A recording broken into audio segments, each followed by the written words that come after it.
Bismillah. Karibu chai. Sana. You feel relaxed? Very. Haya. Hii ni Cafe Maisha. Rahma. Naam. I was once perceived a bad person. Wewe. Yes.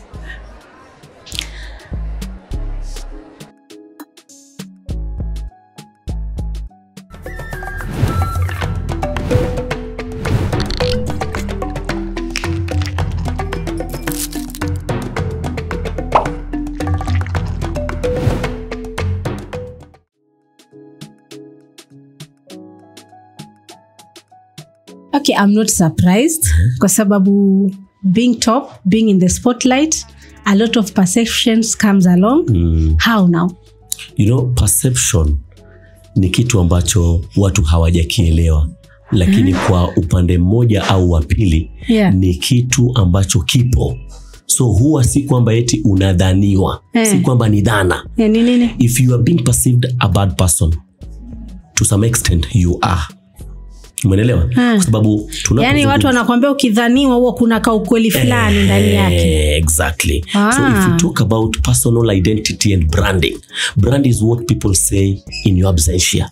Na hiyo huwa ni perception. Na perception is key in building personal identity. Yes. So mimi kuna wakati watu walidhani tu mimi ni mtu mbaya. Na pia kwa wakati kuna sababu pegi? Sababu zipo. Sababu zipo. Kwa sababu nilikuwa nimebadilika. Kuna watu walihisi kwamba huyu kuna wakati alikuwa mwalimu wa madrasa. Sasa mbona saizi amekuwa yuaishi a certain lifestyle. Kimumunye kinaharibika ukubwani. Kabisa. Umeelewa? Kwa hiyo nadhani huwezi control what people say about you. What you can do is just shut and lead your life. But you can control the taste of your honey. Allah. And your tea. Karibu sana. Asante sana. Sasa Mbaruku, I know ni maisha na kuna panda shuka zake.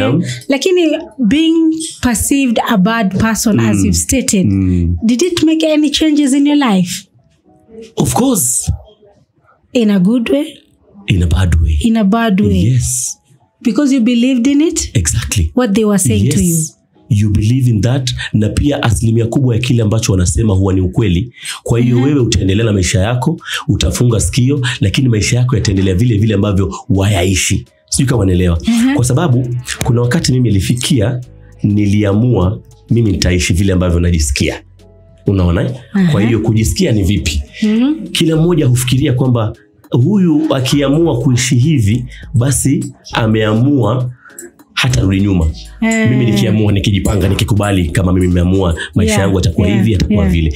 Lakini fresh from school, umepata kazi, hii kazi imekuja na uzuri wake na some good paycheck, kwa hiyo unabadilika. And you are young at that time. Yes. Nakumbuka mimi nikipata kazi nilikuwa miaka 18, 19. Wow.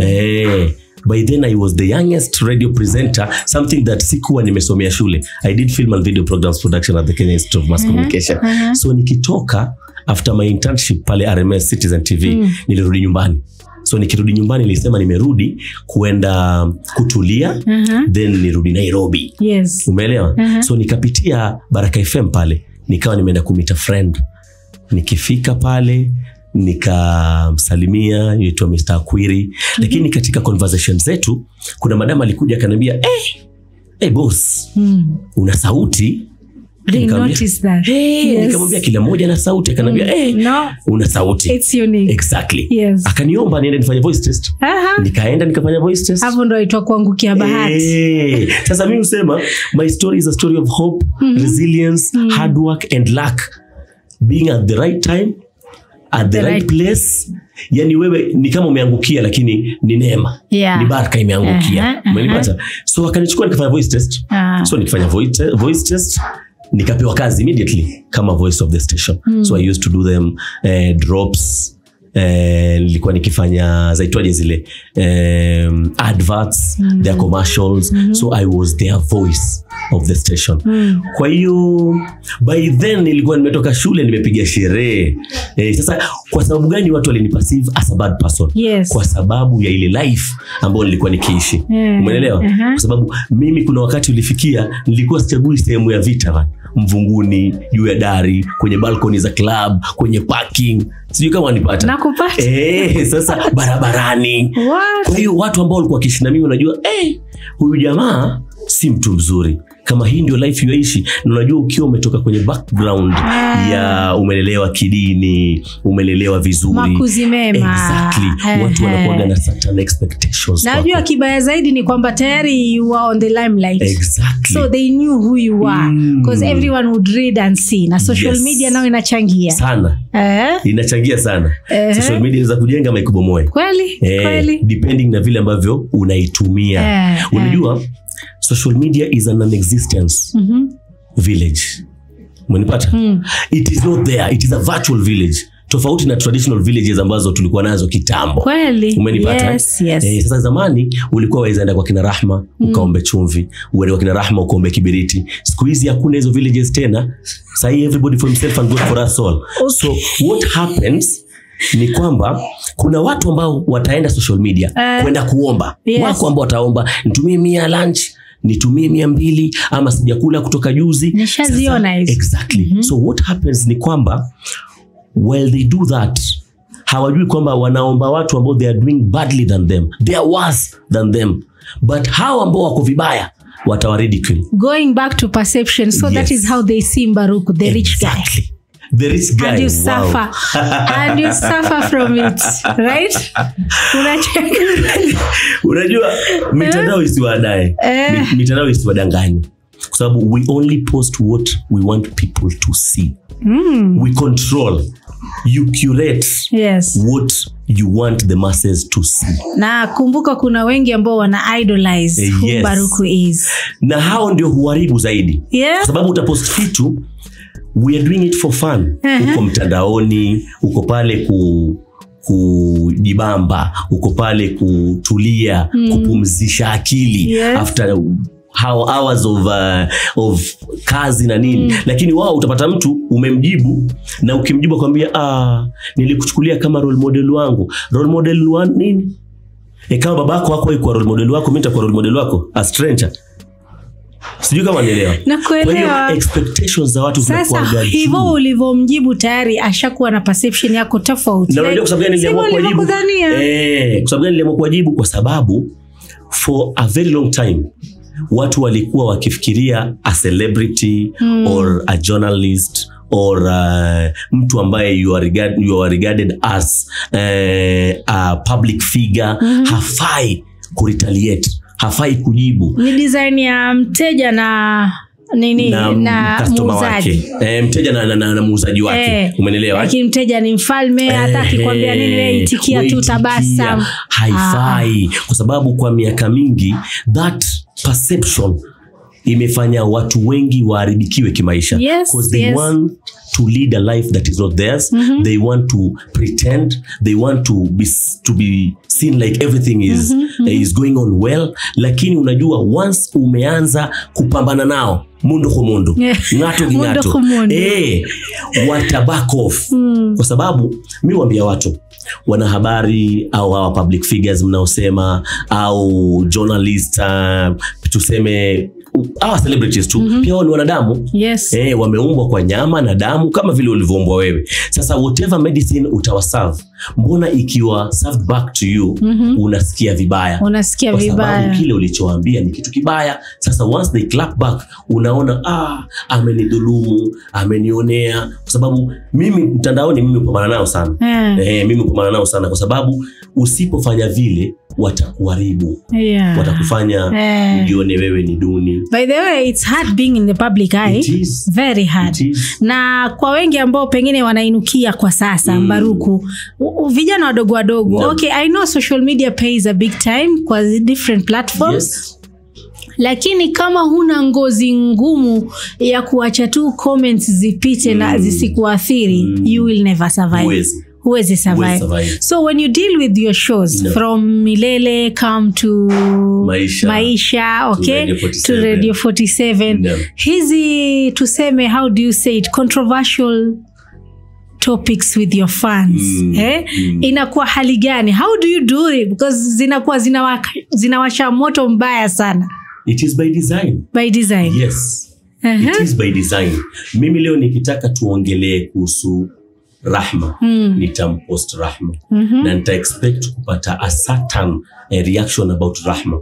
Umeelewa? If I want them to talk about my wife, I will post my wife. So every time I make a post, na make nikiwa najua reaction itakayokuwepo, najua vile ambavyo watu wataiperceive. So that's a mind game of some sort. It is. Because unajua kitambo watu walikuwa hawaelewi. Watu walikuwa hawaelewi, naona huyu bwana amepost. Kuna wakati mimi nilikuwa mlevi. Unaelewa? Sasa ndio ile perception ya bad person. Nilikuwa mimi napiga sherehe Monday to Monday because I used to work for 4 hours a day. So hiyo time yote ambayo imebaki ni time ya sherehe. Unaelewa? Nakumbuka nilikuwa nitoka Radio Maisha, natoka naenda place kule Kiambu Road yaitwa Ole Sidai.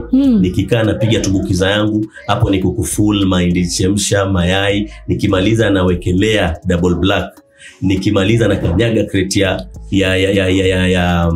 beer. And they see you around.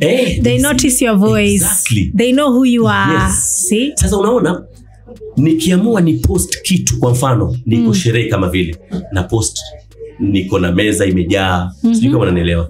So wao wanaona huyu jamaa basi wishi maisha mabaya, lakini wao hawajui ile ni paid partnership. Sometimes umelipwa, you earn from it. Umeelewa? So everything and every post you do on social media, you do it kwa sababu umetaka kuifanya.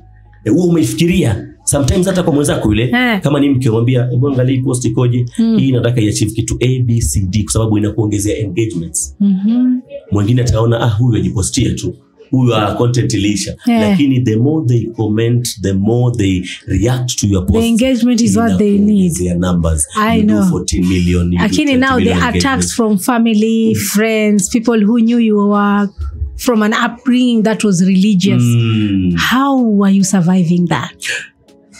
Ni rahisi. Really? Kwa sababu they know what you do. And they know that you are earning from it. Sasa wao kama hawatakubali kile unachofanya, then they have no business. So there was no backlash of some sort? Hakuna. Mimi nashukuru kwamba hata mzazi wangu, mamangu mzazi, yeye alinikubali kutoka mwanzo. In fact, hata wakati nikienda kufanya film and video programs, production, walitaka niende teaching. Nilikuwa nishaletewa paka calling letter ya kuwa mwalimu, kwa sababu kwetu kila mtu ni mwalimu. Umeelewa? Lakini ilifikia mahali choices zangu alhamdulillah za make katika life huwa za kubalika. Yani instincts zangu mimi huziamini 100%. Wacha ninywe chai ya sana. Kunywa chai. Sasa tumezoea viungo giligilani, mdalasini, karafuu. Hapa tangawizi imekolea, na unajua mchanganyiko wa tangawizi na asali bomba kabisa. Sasa tuangalie hii display of your wife, na unagusia mambo ya Mathna. So I don't know, are you trying to like unarusha mishale polepole hayadungi kwa sasa? Mimi waambia watu, yule mke wangu ni wake 4 kwa mmoja. Alhamdulillah. I'm happy to hear that. Yes. Sasa ukiona nimeweka post za Mathna, nimeweka post kumuhusu, ndio ile design sasa. Unaweka, na pia si eti unamweka kila siku. Ndio maana nikakwambia we only post what we want people to see and what we want to achieve. Exactly. You have an agenda behind that.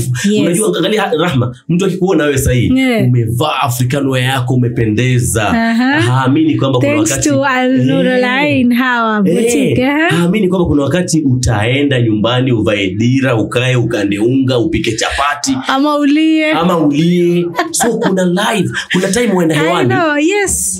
Umepata ajali kwa mfano, umevurugana na mke wako, ama umeinuka vibaya hiyo siku, it happens. Na wafaa uende uweke sura ya furaha, ufanye 4 hours, ujibambe, uenjoy. So the media is somehow a pretense. Exactly, it is a pretense. Yes, kwa sababu ukifika pale lazima umake wengine happy. So who makes sure that you who makes them happy, you are happy. Yes. Sasa ni wewe mwenyewe utafute happiness yako, wewe na familia yako pia ijue the kind of work you do. Yes. Umeelewa? Hili swala la Mathna ni swala ambalo sisi wenyewe pia nyumbani tumelizungumzia.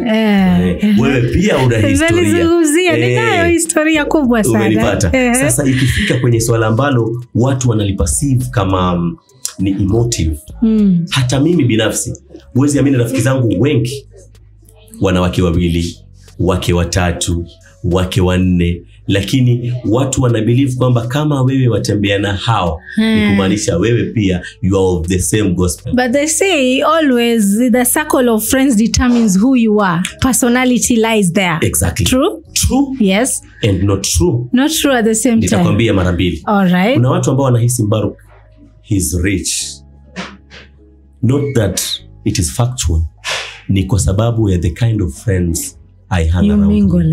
I mingle with. Umeelewa? Yes. Mimi I have friends ambao ni millionaires. I have friends ambao ni billionaires. Wakati mimi katika maisha yangu napiga mahesabu ya kuchukua taxi, wao wanapiga mahesabu ya kuchukulia na choppers. Umeelewa?